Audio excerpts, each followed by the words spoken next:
¿qué tal amigos? ¿Cómo están? Bienvenidos a su programa Diálogos Divinos. Les saludamos el doctor Salvador Tomasini. Hola. Alejandro Carrega. Hola, buenas noches. Y su servidora Alejandra López. Bien, ya que estamos en este gran movimiento de reparación universal para el bien de todos los católicos, para el bien de la humanidad y sobre todo para el bien de Dios, necesitamos ver qué tan importante es reparar, qué tanto poder tiene esa reparación. ¿Nos podemos llegar a dar cuenta, doctor? Yo creo que sí.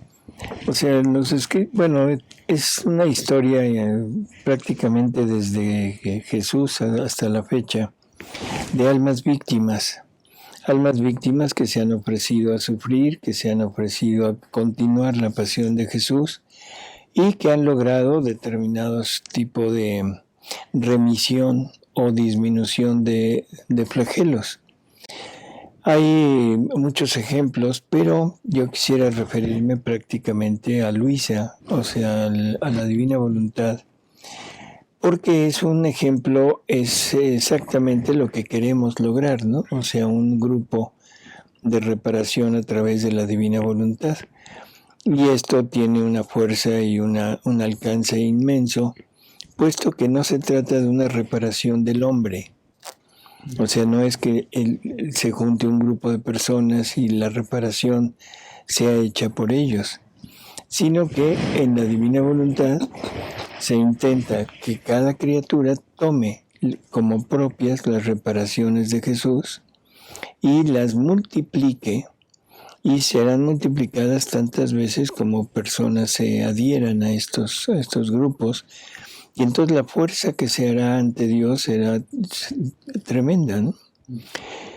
En realidad estamos tratando de disminuir un poco todo el mal que está habiendo en el mundo, con toda la serie de eventos negativos, pero el fin último es que todo quede preparado para el reinado de Cristo en este mundo, para el triunfo de los corazones de Jesús y de María, o sea, que ese es propiamente el reino.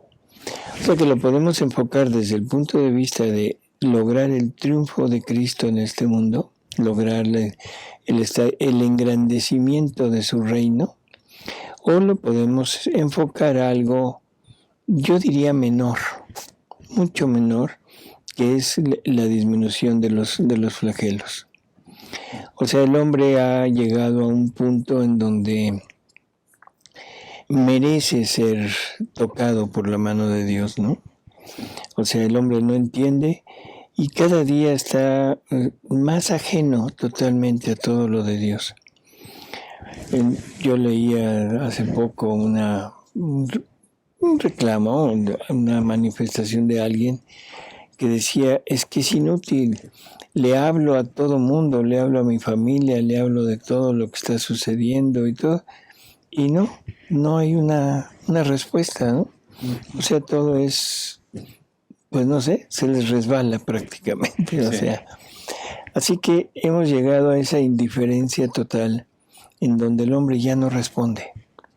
Aunque estemos viendo las cosas, aunque estemos sufriendo todo el embate tremendo, como que ya no tenemos la sensibilidad o la posibilidad de poderlo integrar como algo real.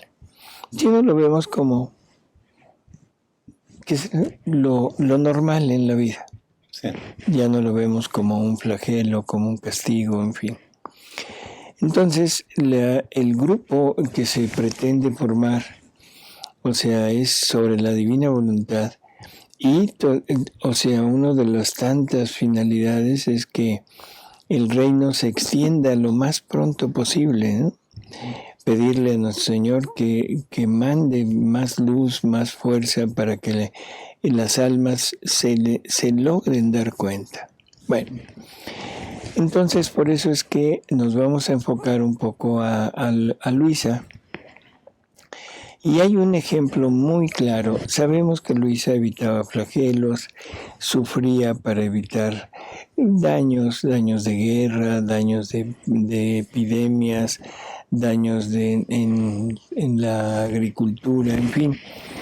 Pero hay un punto muy especial que no quisiera yo que se enfocara nada más al punto, sino lo vamos a tomar como ejemplo de lo que puede hacer, que es el divorcio.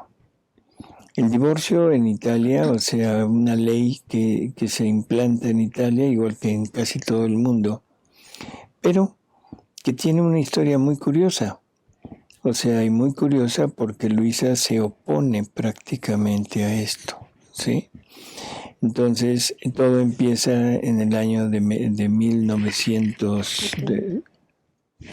En Italia. No, pero... Luisa 902. En 1902, o sea, cuando se empieza a hablar en los escritos de Luisa. Y ahorita vamos a irlo leyendo, pero ahí son los primeros indicios que Jesús y Luisa empiezan a darnos sobre esta ley. Y vamos a ver la fuerza que tiene el ofrecimiento de un alma en la divina voluntad y a través de lo que vamos a leer y qué pasó con esta ley del divorcio, ¿no? Entonces vamos a empezar a leer. A ver. Está en el volumen 4, la lectura 100. La lectura 100 de enero 11 de 1902. En el párrafo 4 dice Luisa: después de esto me ha transportado fuera de mí misma y me he encontrado en medio de muchas personas que decían: si se confirma esta ley, pobre mujer, todo le será para mal. Y todos esperaban con ansia oír el pro o el contra.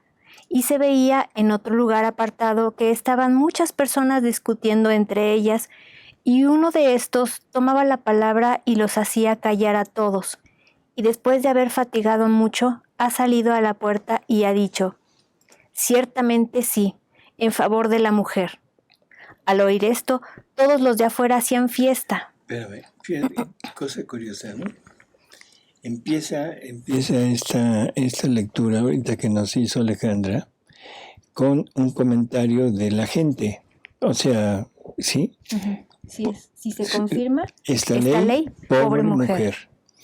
Y luego se ve Luisa está viendo a una serie de personas que son las que están queriendo poner una ley, X ley, todavía no se dice qué, y en donde ponen el punto a favor de la mujer. Ciertamente sí, en favor de la mujer. En favor de la mujer, o sea, esa dualidad, ese doble lenguaje, ¿no? Que por un lado, o sea, es el lenguaje de aparentemente favorecer, pero que en realidad, o sea, si lo vemos abiertamente, va en contra. Entonces, la voz del pueblo con la voz de las personas que están queriendo llevar a cabo esa ley, no sabemos cuál. Entonces, nada más era señalar esa dualidad, ¿no? Dice, al oír esto, todos los de afuera hacían fiesta y los de adentro quedaban todos confundidos, tanto que ni siquiera tenían valor de salir. Creo que sea esta ley del divorcio que dicen, y yo comprendía que no la confirmaron. Uh-huh. O sea, es primera mención. En la lectura 400 de enero 11 de 1902. A los pocos días, o sea, un día, no pocos días, sino un día después, en enero 12 de 1902, vamos a ver qué nos dicen. Es la lectura 401, dice en el párrafo 2. Hija mía, mira un poco hasta dónde ha llegado la ceguera de los hombres, hasta querer formar leyes inicuas y contra ellos mismos y su bienestar social. Pero no, yo creo que vale la pena como clarificar un poco, ¿no? La ceguera de los hombres, o sea, esa ceguera en que ya no logramos captar la finalidad de algo y de algo creado por Dios. O sea, no es la finalidad de algo creado por el hombre, sino algo querido, o sea, avalado por la ley divina, que tiene una finalidad mucho más allá de lo que en realidad nosotros pensamos. Que la finalidad que nosotros pensamos es la convivencia entre dos personas. Y eso, bueno, está dentro de, pero el punto principal es la formación de familias. Y esa formación de familias no es el fin, sino el fin es el multiplicar los hijos que Dios quiere darnos, que Dios quiere tener, porque Dios creó al hombre para el cielo, no lo creó para la tierra. Dios crea al hombre para el cielo y para poblar el cielo con hijos de él. Entonces la familia es como el centro, el punto central de toda esa actividad que Dios quiere realizar. Entonces, o sea, es como puntual, ¿no? La ceguera del hombre. Formar leyes inicuas en contra de ellos mismos. Sí, y dice, y contra su bienestar social. Así es. Porque el engaño es que con el divorcio va a haber bienestar de las personas, pero Jesús nos dice que no. ¿No? O sea, ¿cuál es el bienestar social? Hijos, o sea, que no tienen una identidad con los dos padres, hijos con traumas y que todos sabemos los deficiencias, ¿sí?, emocionales que tienen los hijos cuando vienen de un matrimonio así roto. En fin, pero bueno, vamos a seguir. Dice Jesús, pero esta ley brutal es una afrenta a la iglesia y a mí me es abominable e intolerable.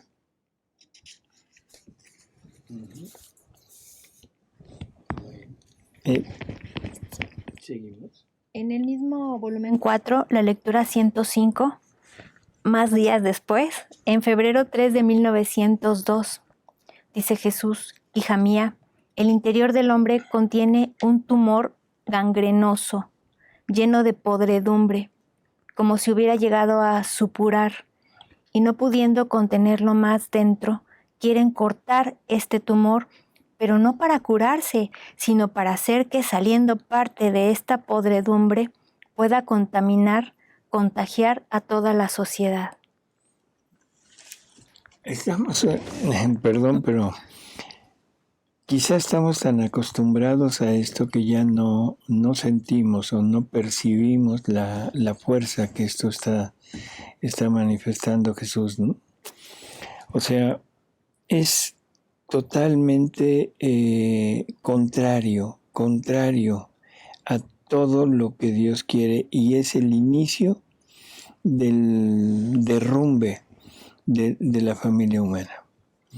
El derrumbe de la sociedad y el derrumbe del ser humano, como la integridad del ser humano ahí se está desmoronando, porque parecerían palabras como muy, ¿cómo diríamos?, exageradas de Jesús, ¿no? O sea, desunir a una pareja, bueno, en la actualidad lo común.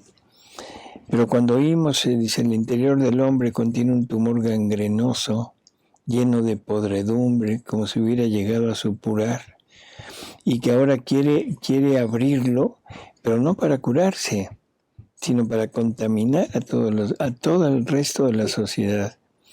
Lo ve uno como un mal pavoroso. Y a la hora que dicen divorcio, ¿qué tiene eso de raro, de malo, no? Pero sí, o sea, si atendemos a las palabras que nos está hablando Jesús, es tremendo. Y yo quiero recalcar esto, no por el divorcio en sí, que como dijimos desde el principio, no es enfocado sino es para ver la gravedad de esto para Dios, y lo que se va a lograr con la intervención de un alma que se ofrece a sufrir. Porque aquí Jesús habla del tumor gangrenoso acerca del divorcio, pero muchos otros males también son otros tumores gangrenosos que se están abriendo en la sociedad, ¿no? Así es. Okay. Entonces, bueno, podemos extender esto a todo lo que está sucediendo, ¿no? Vamos a seguir. Pero el sol divino, casi nadando en medio de la sociedad, grita continuamente diciendo: hombre, ¿No recuerdas de qué fuente de pureza has salido, que como aura de luz te llamaba a tu camino? ¿Cómo? No solo te has contaminado, sino que quieres llegar a obrar contra naturaleza, casi queriendo dar otra forma a la naturaleza que te he dado y del modo por mí establecido. Son palabras muy, muy concretas y muy atinadas. ¿Que no recuerdas de dónde has salido? No, claro que ya no recordamos de dónde hemos salido. Ahora pensamos que salimos del animal. Sí. Ahora pensamos que salimos de la casualidad. Una palabra que fue inventada para definir el no conozco la causa. Y que ahora la tomamos como que no hay causa. Pero en fin. O sea, pero es tremendo. No recuerdas de dónde has salido, ¿sí? Y luego, no solo te has contaminado, sino que quieres obrar contra naturaleza, queriendo dar otra forma a la naturaleza que te he dado. Ojo con esas palabras, interprétenlas. Quieres dar otra forma a la naturaleza que te he dado, y del modo por mí establecido. O sea, ahí está abarcando ya no solo este mal, sino muchos males sociales, personales, y nos está otra vez profundizando en el daño tremendo que está ocasionando esto, ¿no? Y Luisa le dice, Señor, retirémonos. ¿No ves cómo te amargan los hombres y casi no te dan paz? Así nos hemos retirado a la cama y queriendo aliviar a mi buen Jesús le he dicho, si tanto te aflige que los hombres hagan esto, yo te ofrezco mi vida para sufrir cualquier pena y obtener que no lleguen a eso, y para hacer que de ningún modo sea lanzada nuevamente. Lo uno a tu sacrificio para poder obtener con seguridad un reescrito de gracia. Entonces, aquí ya está el ofrecimiento de Luisa. ¿Y por qué lo ofrece? Lo ofrece por la amargura y el sufrimiento que ve que esto le ocasiona a Jesús. O sea, en ese momento ella siente todo el dolor, toda la pena de él y ofrece su vida, o sea, para poder mitigar esto. Y la está ofreciendo en el volumen 4, cuando Jesús apenas está empezando a encaminar a Luisa hacia su voluntad, no está ya totalmente de lleno en ella, pero bueno, se ofrece. Y vamos a ver qué más, ¿no? Sí. En el libro 4, lectura 107, de febrero 9, 1902, dice Luisa, entonces yo, recordándome cuánto le disgustaría si los hombres confirmasen la ley del divorcio, y los males que a la sociedad le vendrían, le he dicho, dulce bien mío, ya que te dignas ponerte a mi disposición, quiero que con tu omnipotencia obres un prodigio, que encadenando la voluntad de las criaturas no puedan confirmar esa ley. Y luego Jesús le contesta, tú quieres que obre un prodigio, para no dejar que se confirme este divorcio, pues de otra manera no se podría evitar esto. Pues bien. Curioso. No se podría evitar más que por un prodigio divino. ¿Sí? Sí. Esto es también digno de hacerlo notar. Hay males y hay corrientes de pensamiento humano y de obras humanas en que es prácticamente ya imposible poderlo parar. Entonces lo que se requiere es que haya un prodigio divino, o sea, un milagro, ¿sí? Una intervención directa de Dios. Y dice, pues bien, por amor tuyo, realizaré este prodigio, y esta será la estrella más refulgente que resplandecerá en tu corona. Por amor de Luisa, por amor de esa alma que está empezando a vivir en la divina voluntad, por amor de esa alma que va a fundar el reino de la divina voluntad, va a obrar ese prodigio, ¿sí? Y algo que también, esta será la estrella más refulgente en tu corona. ¿Ahí se podría llamar un milagro que logró Luisa? Bueno, le arranca el milagro a Jesús o le arranca la fuerza de ese milagro. Sí, definitivamente sí.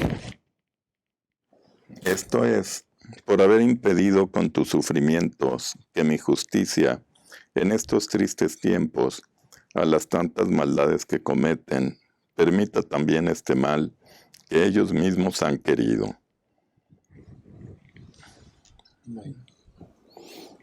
O sea, vamos viendo cómo, o sea, el ofrecimiento de Luisa, o sea, no quiere que Jesús sufra, lo quiere reparar de eso y se ofrece a sufrir ella, ¿sí? Se ofrece alma víctima. Seguimos en el volumen 4, la lectura 111, febrero 24 de 1902. Dice Jesús: por ahora es cierto, porque después, de aquí a 5, 10, 20 años, o que te suspenda de víctima o te pueda llamar al cielo, podrán hacerlo, pero el prodigio de encadenar su voluntad y de confundirlos, por ahora lo he hecho. Pero si supieras la rabia que tienen los demonios y aquellos que querían esta ley, que tenían por seguro obtenerla, es tanta que si pudieran destruirían cualquier autoridad y harían estragos por todas partes. Este dialoguito, o sea, viene a colación de una pregunta que le hace Luisa a Jesús. Ella ha oído, por lo que dice aquí, de que el divorcio de que la ley del divorcio no se va a autorizar, ¿sí? Entonces por eso Jesús le dice, bueno, por ahora es cierto, pero en algún tiempo o en un tiempo más, pues quién sabe, o sea, y más que nada porque tú quizá ya no estés. Ahorita lo está haciendo por ella, por el ofrecimiento de ella. Ella está sosteniendo la justicia divina, porque la justicia divina hubiera sido que el hombre lo lograra. Pero eso es como castigo. O sea, el que esto se logre, que esto se autorice, que se lleve a cabo, es un castigo de Dios. Sí. No es nada más una parte de la criatura, sino Dios castiga al hombre dejándolo sin la luz de la razón para poder actuar en contra de sí mismo. Sí. Dice, en la misma lectura, 111, ¿verdad? Dice, no, esta ya es la 159. Del 4 y la 159, diciembre 7, 1902. Dice Jesús, ¿cómo puedo aplacarme si me quieren apartar de ellos, como si no fueran obra creada por mí? ¿No ves cómo Francia me ha arrojado de sí? Porque está hablando de que Francia e Italia no reconocen más a Jesús. Dice, ¿no ves cómo Francia me ha arrojado de sí, considerándose honrada de no reconocerme más? Y como Italia quiere seguir a Francia, habiendo algunos que darían el alma al diablo con tal de poder formar la ley del divorcio, tantas veces intentada por ellos, y que han quedado aplastados y confundidos. Más que aplacarme y derramar sobre ti mi indignación, te suspendo del estado de víctima, porque cuando mi justicia ha probado varias veces, usando todo su poder para no dar aquel castigo querido por el mismo hombre, y con todo esto lo quiere, es necesario que la justicia suspenda a quien la detiene y haga caer el castigo.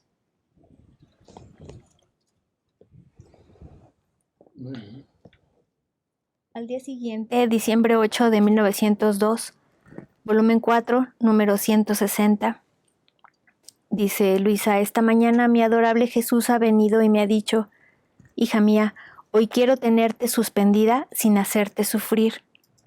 Y yo he comenzado a temer y a lamentarme con él y ha agregado, no temas, yo me estaré contigo, Más bien, cuando tú ocupas el estado de víctima, estás expuesta a la justicia. Y además de los otros sufrimientos, muchas veces te toca sufrir mi misma privación y la oscuridad. En suma, todo lo que merece el hombre por sus culpas, pero suspendiéndote el oficio de víctima, todo será misericordia y amor que mostraré hacia ti. Yo me sentía liberada, si bien veía a mi amado Jesús y comprendía muy bien que no era su venida lo que hacía necesaria la venida del sacerdote para hacerme recuperar, sino más bien los sufrimientos que Jesús me daba. Entonces no sé decir por qué mi alma sentía una pena, pero mi naturaleza sentía una gran satisfacción y decía, por lo menos ahorraré al confesor el sacrificio de venir. Pero mientras esto pensaba, he visto junto con nuestro Señor un sacerdote vestido de blanco. Me parecía que fuera el Papa, y junto el confesor, y ellos le rogaban que me hiciera sufrir para impedir que redactaran esta ley del divorcio. Pero Jesús no les hacía caso. Entonces el confesor, no haciendo caso de que no lo oía, con ímpetu extraordinario que parecía que no fuera confesor, no haciendo caso de que no lo oía, él ha tomado a Jesucristo en brazos y a fuerza lo ha puesto dentro de mí, diciendo, te estarás crucificado en ella, crucificándola, pero esta ley no la queremos. Esto es en verdad importantísimo. Sí. O sea, Jesús no quiere ceder ante Luisa, que se ofrece, ¿no?, como víctima. ¿Y qué es lo que Jesús dice? O sea, no tiene que sufrir. Pero el confesor obliga a Jesús. O sea, eso es excelente lo que está diciendo. La potestad sacerdotal tiene la suficiente potencia para obligar a Jesús. Es una potestad que el mismo Jesús le da y que Jesús respeta. No quiere decir que ahora el sacerdote sea superior a Jesús, sí, pero en este juego de dar y recibir y tolerar, Jesús le da su potestad y respeta esa autoridad y se deja vencer por él mismo en el sacerdote, con las intenciones del sacerdote. Entonces el sacerdote lo lleva con Luisa y le dice, te estarás crucificado en ella. Bueno, a mí me parece excelente, ¿no? Entonces... Es un juego de amor. Así es. Esto es lo que los sacerdotes deberían de hacer. Exactamente esto. Ante esta avalancha, como decíamos al principio, de mal, el sacerdote debería de imponerse sobre Jesús y decir, ahora aquí están tus almas, aquí están estas almas que quieren sufrir, que quieren compartir contigo el victimado, y sufre en ellas. O sea, y eso mitigaría totalmente los castigos, mitigaría todo esto que está pasando. Pero, ¿dónde están? Sí, todos andamos desbalagados por diferentes lugares. Así es. A ver, seguimos. Jesús ha quedado como atado dentro de mí, crucificado por aquella imposición, sintiendo yo acerbamente los dolores de la cruz, y ha dicho, hija, es la Iglesia que lo quiere, y su potestad, unida a la fuerza de la oración, me ata. Rotundo. Volumen 4, lectura 161, diciembre 9 de 1902, al día siguiente. Encontrándome en mi habitual estado, me he encontrado fuera de mí misma junto con Jesucristo, como clavada con Él, y como yo sufría, permanecía en silencio. Mientras tanto, vi al confesor junto con el ángel custodio que le decía, esta pobrecita está sufriendo mucho, tanto que le impide hablar. Dale un poco de tregua, porque cuando dos amantes desahogan entre ellos lo que tienen en su interior, terminan concediéndose mutuamente lo que quieren. Entonces me he sentido aliviar los sufrimientos y primeramente he dicho ciertas necesidades del Padre, al rogarle que lo hiciera todo de Dios, porque cuando uno llega a ser tal, no puede encontrar ninguna dificultad para que le concedan lo que quiere, porque no podrá buscar otra cosa sino lo que agrada a Dios. Después he dicho, Señor, esta ley del divorcio, ¿llegarán los hombres a formarla en Italia? Y él, hija mía, hay peligro, a menos que algún rayo chino llegue a impedirles este propósito. Y yo, Señor, ¿cómo?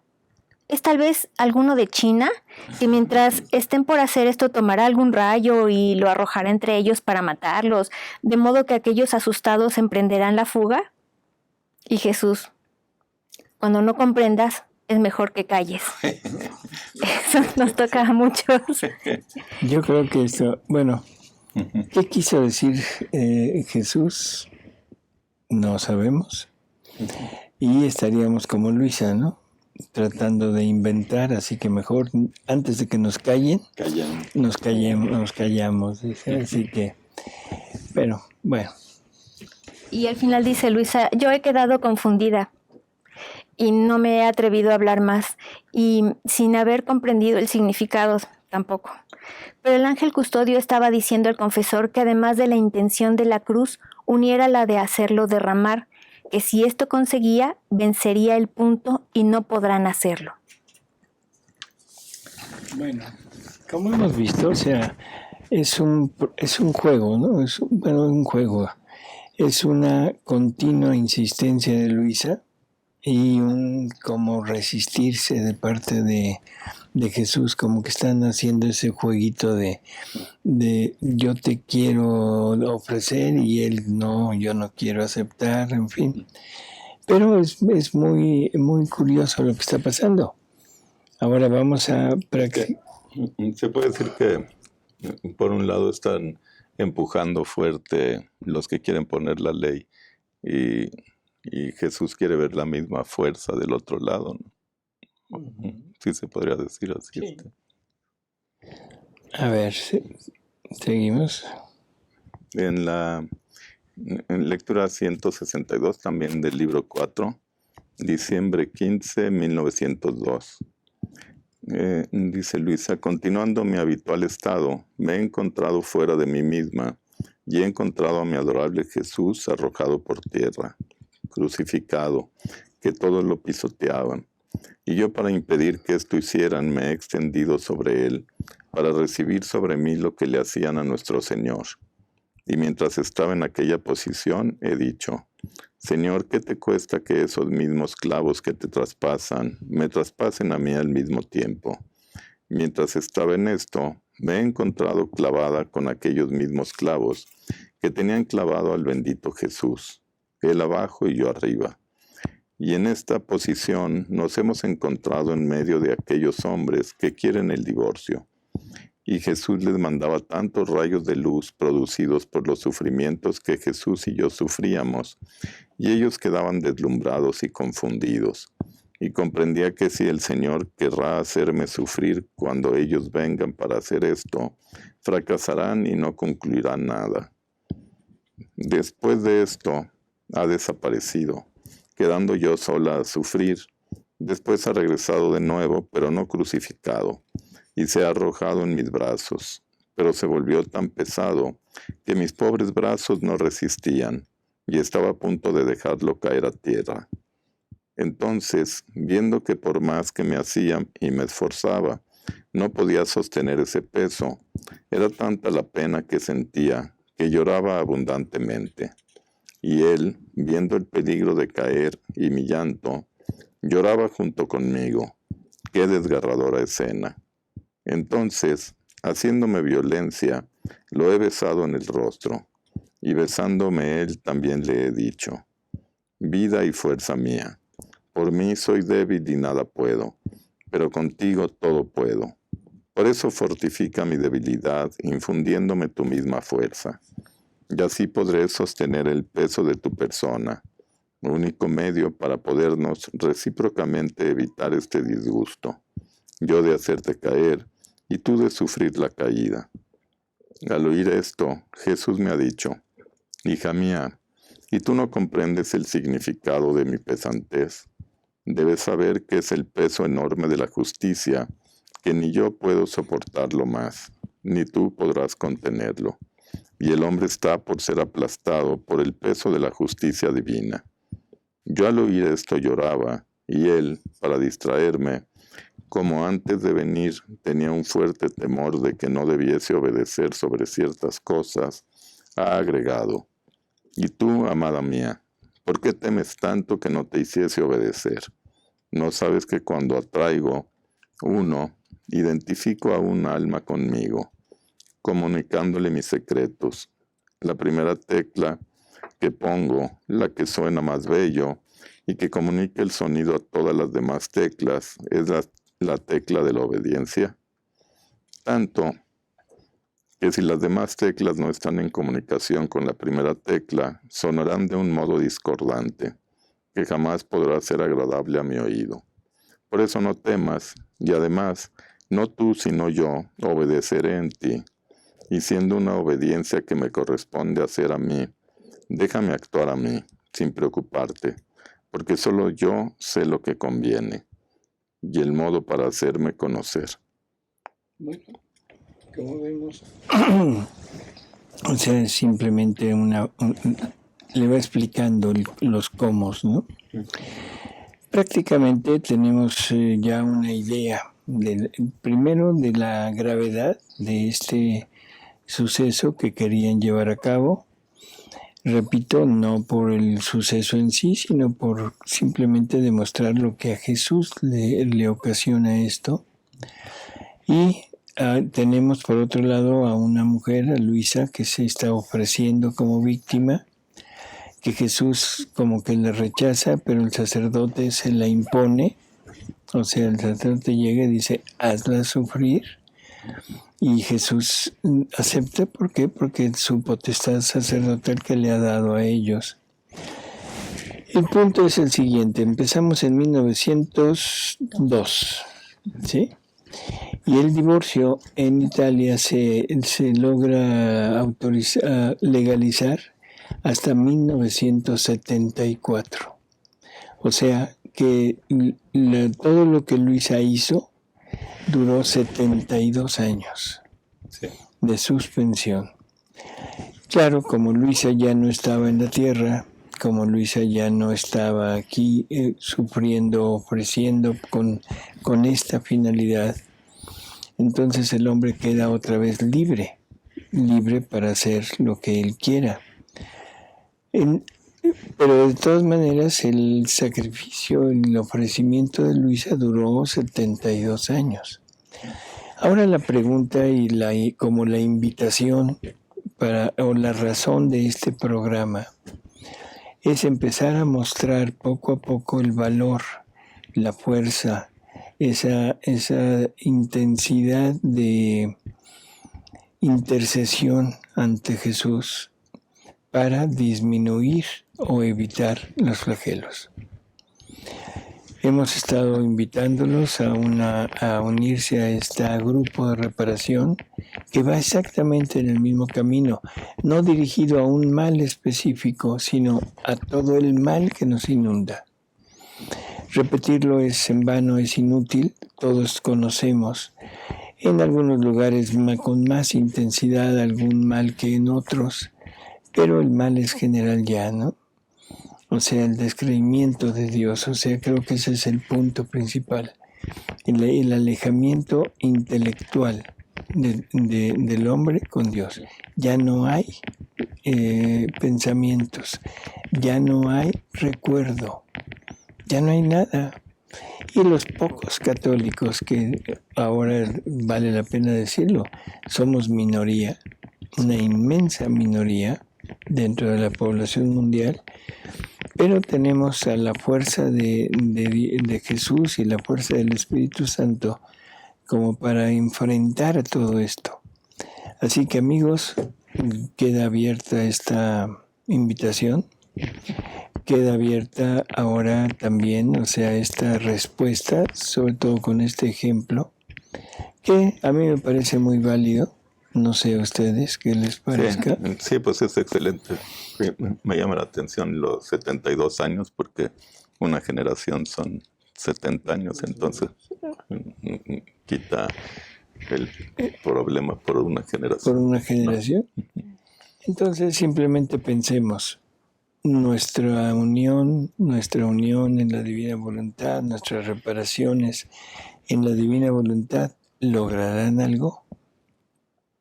Seguramente sí. Ya queda demostrado con lo que leímos, ¿no? Pues sí. Así que amigos, dejémonos de palabras, dejémonos de ideas, dejémonos de la idea de que yo vivo en la divina voluntad.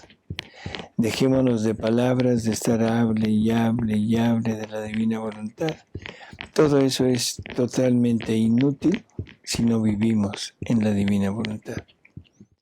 Así que yo los invito realmente a formar una cohesión en este grupo enorme que queremos y hacerle fuerza, una fuerza tan tremenda a Jesús que evite, que quite o disminuya los flagelos, sobre todo los flagelos que ya están implantados, no los que vienen, porque siempre somos llevados a un poquito al morbo de lo que viene, de que terremotos, inundaciones, temblores, en fin, 1000 cosas que, aunque puede ser que sucedan, pero no es lo principal. Lo principal es esta parte. En el Apocalipsis nos hablan de que 2/3 partes de la humanidad van a perecer.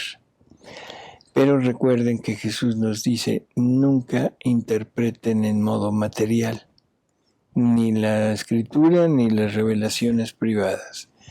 Siempre váyanse al punto de vista espiritual. Peor todavía. Sí. Porque si hubiera 2/3 partes de la humanidad muertas por armas asesinas, pero salvadas, no tendría impacto realmente.